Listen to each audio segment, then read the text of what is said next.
मुनीर फारूक साहब क्या कह रहे हैं, बैरिस्टर मुनीर फारूक साहब, ये सुन लें। तो भारत क्या कर रहा है और अगले 2 से 3 महीनों में क्या होने वाला है, मैं आपको इस बात से आगाह करना चाहता हूं, बिल्कुल हकायक की बुनियाद पर और निहायत ही आम इंफॉर्मेशन की बुनियाद पर, कि अगले 2 से 3 महीनों के अंदर अंदर इस बात के तकरीबन मैं समझता हूं कि 90% से ज्यादा, बल्कि 95% शायद ये इसके इम्कानात हैं और बिल्कुल इमिनेंट लग रहा है कि भारत और पाकिस्तान के दरमियान एक और कॉन्फ्लिक्ट, एक और जंग होने जा रही है। अब ये बड़ी खौफनाक खबर, और ये दुरुस्त भी है बहुत सारे हवालों से। भारत फौरी तौर पर दुनिया से असला खरीद रहा है, और जो असले है कि जो हथियारों के डील भारत कर रहा है वो बहुत इमरजेंसी में कर रहा है, बहुत तेजी में कर रहा है, उन्हें पैसे बड़ी जल्दी में दे रहा है। लेकिन जो ऑर्डर्स दे रहा है वो भारत ये कह रहा है कि फौरी तौर पर, यानी विद इन मंथ्स हमें हथियार दें, हमें वेपन दें। ये साल खत्म होने से पहले पहले मोदी हर सूरत पाकिस्तान पर हमला करेगा। भारत का पाकिस्तान पर हमले का ऐलान हो गया जी।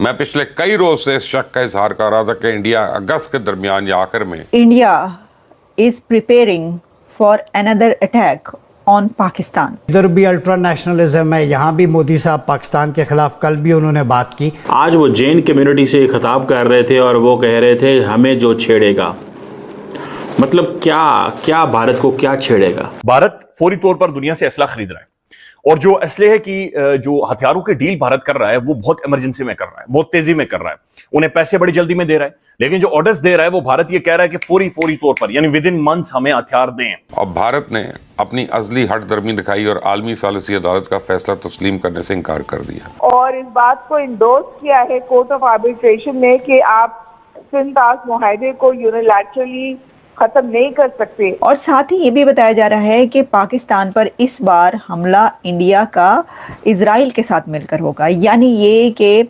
इजराइल भी इंडिया के साथ होगा पाकिस्तान पर जो हमला किया जाएगा। वो इनका जो माइंडसेट है ना, देखिए नेतन्याहू भी अपने आप को कोई सुपरनैचुरल समझते हैं, नरेंद्र मोदी दूसरी तरफ है। नरेंद्र मोदी की वो स्टेटमेंट कौन सी मशहूर हुई थी जिसमें वो कह रहे थे कि जब हमें कोई छेड़ेगा तो लोगों ने क्लैपिंग करना शुरू कर दी।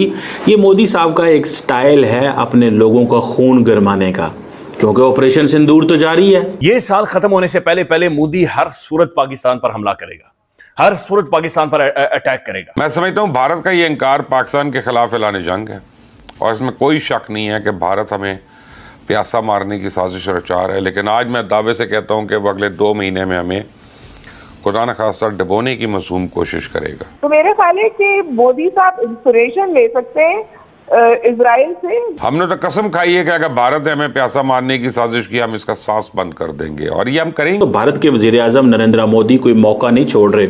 आज वो जैन कम्युनिटी से खिताब कर रहे थे और वो कह रहे थे हमें जो छेड़ेगा, मतलब क्या भारत को क्या छेड़ेगा। पाकिस्तान तो अब कोई बात नहीं कर रहा। वो कह रहे थे कि जब हमें कोई छेड़ेगा तो लोगों ने क्लैपिंग करना शुरू कर दी। ये मोदी साहब का एक स्टाइल है अपने लोगों का खून गरमाने का, क्योंकि ऑपरेशन सिंदूर तो जारी है। तो जब ऑपरेशन सिंदूर जारी है तो वो कह रहे हैं कि ये हमारा एक तरीका है, ये हमारा एक स्टाइल है कि मैंने ये कहा हमें जो कोई छेड़ेगा, तो जब क्लैपिंग होना शुरू हो गई तो उसके ऊपर नरेंद्र मोदी साहब ने कहा आपने तो मेरा जुमला ही कंप्लीट कर दिया। तो मैं जैन के बीच में बैठा हुआ हूँ और देखो मैं हमें जो छेड़ेगा। इसका मतलब ये है कि वो जो एंटी पाकिस्तान रैंट है वो ख़त्म नहीं होने वाली। बहुत इन्वेस्टमेंट कर दी गई है, बहुत लंबी चौड़ी इन्वेस्टमेंट कर दी गई है। मैं आपको बड़े क्लैरिटी से बता सकता हूँ, इतनी लंबी चौड़ी इन्वेस्टमेंट कर दी गई है कि अब अगर भारत की कोई सरकार पाकिस्तान से बात भी करना चाहेगी ना, तो उस सरकार को ही दुश्मन में भारत कह दिया जाएगा। ये है वो बुनियाद जो रख दी है मोदी साहब ने। मोदी साहब ने ये बुनियाद रख दी है। बेसिकली उनको इस चीज़ का अंदाज़ा था कि मैं क्या लेगेसी छोड़ के जाऊं। वो यही लेगेसी छोड़ के जा रहे हैं कि पाकिस्तान के साथ ताल्लुकात ख़त्म कर दिए जाएं, पाकिस्तान के साथ राब्ते ही नहीं करना, इंगेज ही नहीं करना, हमें एक और दुनिया में जाना है। और बेसिकली उनको ये असेसमेंट दी गई कि पाकिस्तान इकनॉमिकली कमज़ोर है, पॉलिटिकली डिस्टर्ब्ड है, इंटरनेशनली हम इसको आइसोलेट कर देंगे, अफ़गानिस्तान से लड़ रहा है, अंदर इसको हम इंगेज कर देंगे, और अब मौका है पाकिस्तान को इंगेज करने का। ये जो दोवल साहब की डॉक्ट्रिन है कि पाकिस्तान को इंगेज कर दो, पाकिस्तान के अंदर इतना माहौल गर्म कर दो, इतना माहौल गर्म कर दो पाकिस्तान के अंदर कि पाकिस्तानी जो हैं वो वहाँ पे कोई बात भी ना कर सकें, कोई आए ही ना वहाँ पे। जो इन्वेस्टर आएगा वो परेशान होगा, चाइनीज़ आते हैं तो वो परेशान होते हैं, तुर्किश आते हैं तो वो परेशान होते हैं, दुनिया में कोई मुल्क भी आएगा तो वो परेशान होगा। तो भारतीय सेना आजकल पानी की तरह पैसा बहा रही है और पूरी दुनिया से जदीद तरीन हथियार खरीद रही है।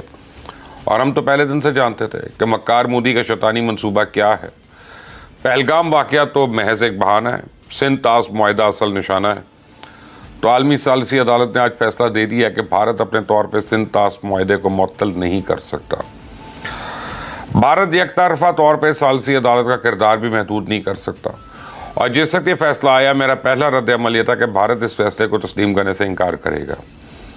सुबह होते ही मेरा एक खदशा दुरुस्त साबित हुआ और भारत ने अपनी अज़ली हट दर्मी दिखाई और आलमी सालिसी अदालत का फैसला तस्लीम करने से इनकार कर दिया।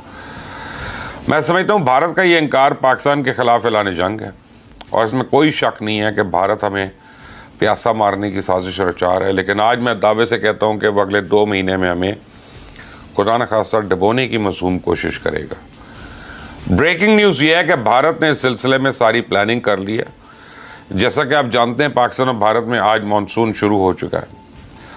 तो इस मौसम में चूंकि पहाड़ी इलाकों की नदी नाले में तुगयानी आ जाती है, लिहाजा मैदानी इलाकों में सैलाब का खतरा बढ़ जाता है। तो आलमी कवानीन और सिंध ताश मुआहदे के तहत भारत इस बात का पाबंद है कि वो हमारे साथ पानी का मुकम्मल डेटा शेयर करे। ये इसका अखलाकी और कानूनी फ़र्ज़ है कि वह बताए कि किस दरिया में कितने क्यूसेक पानी की आमद हुई और किस मकाम से कितने क्यूसेक पानी का अखराज किया गया, चूँकि भारत ने सिंध ताश मुआहदा मुअत्तल करने का ऐलान कर रखा है। चूँकि इसने आलमी सालिसी अदालत का फैसला तस्लीम करने से भी इनकार कर दिया, लिहाजा अब वो हमारे साथ पानी के बहाव का डेटा शेयर ना करने का ऐलान कर सकता है। और